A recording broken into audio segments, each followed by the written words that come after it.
বাচ্চাদের নাসাল কনজেশনের জন্য বাংলাদেশের ডক্টররা যেই ড্রাগটি সবচেয়ে বেশি প্রেসক্রিপশন করে থাকেন তা হচ্ছে sodium chloride 0.9% solution nasal drop. আমার কাছে দুইটি প্রোডাক্ট রয়েছে, একটি হচ্ছে সোলো যা স্কোয়ার ফার্মাসিউটিক্যালসের এবং পপুলার ফার্মাসিউটিক্যালসের একটি প্রোডাক্ট এনসোল। আজকে আমি দুইটি প্রোডাক্টের ব্যাপারেই আলোচনা করব, কোনটি আপনার বাচ্চার জন্য বেশি সেফ হবে এবং কনভেনিয়েন্ট হবে। নাসাল কনজেশনের ক্ষেত্রে সোডিয়াম ক্লোরাইড প্রিপারেশন 1 বছরের কম অর্থাৎ ইনফ্যান্ট ডে 1-এর বাচ্চা থেকে শুরু করে যে কোনো বয়সী মানুষরাই গ্রহণ করতে পারে, তবে বাচ্চাদের জন্যই মেনলি এটা ডেডিকেটেড প্রোডাক্ট।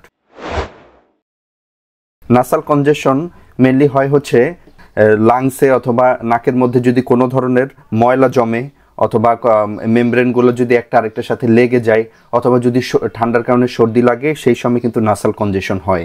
আর সোডিয়াম ক্লোরাইড এক্ষেত্রে আমাদের নাকের যে মেমব্রেনটা রয়েছে, সেলের যে মেমব্রেন রয়েছে, এটাকে স্মুথ করে লুব্রিকেটিং এজেন্ট হিসেবে আর কি কাজ করে এবং নাকটাকে ক্লিয়ার করে। আমি দুইটি প্রিপারেশনই ইউজ করেছি আমার বাচ্চার জন্য, দেখাচ্ছি আপনাদেরকে। প্রথমে আসি স্কোয়ার ফার্মাসিউটিক্যালসের সোলোর ব্যাপারে। সোলোতে আউটার কোনো কার্টুন হয় না, যেমন এনসোলে আউটার একটা কার্টুন হয়, যার ফলে প্রোডাক্টের কোয়ালিটি কিন্তু অবশ্যই আমি বলবো যে এনসোলে ভালো থাকবে লং টাইম ধরে যখন ফার্মেসি শপে থাকে ওই সময়টাতেও। সোলো ওপেন করার পরে এখানে আপনারা একটি পিন ইউজ করবেন। পিন ইউজ করে এই জায়গাটা একটু ছিদ্র করে তারপরে হচ্ছে ড্রপ বাই ড্রপ বাচ্চাকে আর কি দিবেন। এনসোলের ক্ষেত্রেও একই ব্যাপার, প্রথমে আনবক্সিং করতে হবে এবং এর প্যাকেজিং হচ্ছে এরকম। আমি মনে করি সোলোর থেকে এনসোলের প্যাকেজিং অনেক বেশি প্রিমিয়াম এবং এটা কিন্তু মুখটা কিন্তু লক করা আছে, কিন্তু সোলোর ক্ষেত্রে কিন্তু মুখটা একদম খোলাই ছিল প্রথম থেকেই, জাস্ট মার্কেটে এইভাবে থাকে। অথচ এনসোল কিন্তু সম্পূর্ণ প্যাকেটের মধ্যে থাকে এবং এর মুখটাও কিন্তু সিল অবস্থায় থাকে, যেটা খুলতে হবে ইউজের আগে। হ্যাঁ, লকটা খুলতে হবে। এই যে লকটা আমি খুললাম, এখানে কিন্তু কোনো ধরনের সুই দিয়ে আপনাকে ফুটা করতে হবে না। সোলোর ক্ষেত্রে আপনার সুই ব্যবহার করতে হবে এবং সেই যে সুইটা আপনি ব্যবহার করবেন সেই সুইটাও কিন্তু আনহাইজিনিক হতে পারে, সেটাও ক্ষতিকর হবে। কিন্তু এখানে কিন্তু আপনার কোনো এক্সটার্নাল কোনো কিছু ইউজ করতে হবে না ফুটা করার জন্য, আগে থেকেই আর কি এটা কিন্তু ব্যবহার করার উপযোগী থাকে, জাস্ট সিল করা থাকে। সিলটা সরালেই কিন্তু সরাসরি ইউজ করতে পারবেন।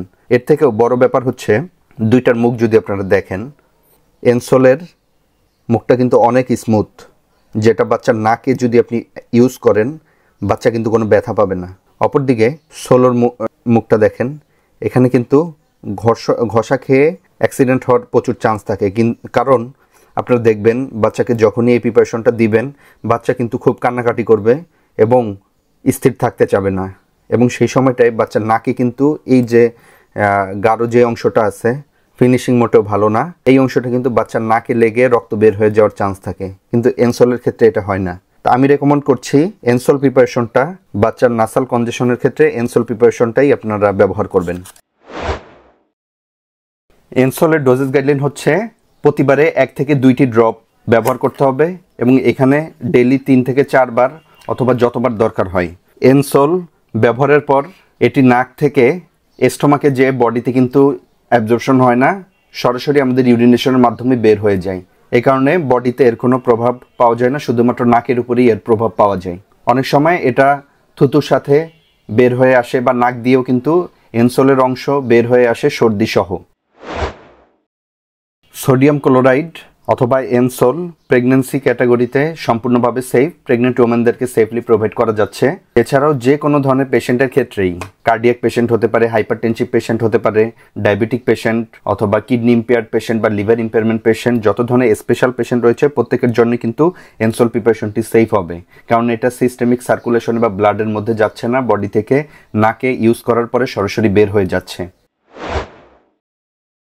এনসোলের তেমন কোনো সাইড ইফেক্ট এখন পর্যন্ত পাওয়া যায়নি, শুধুমাত্র বাচ্চারা অনেক সময় লবণাক্ত ফিল করে মুখের ভিতর, টেস্ট পায়, এছাড়া তেমন কোনো সাইড ইফেক্ট এখন পর্যন্ত শো হয়নি।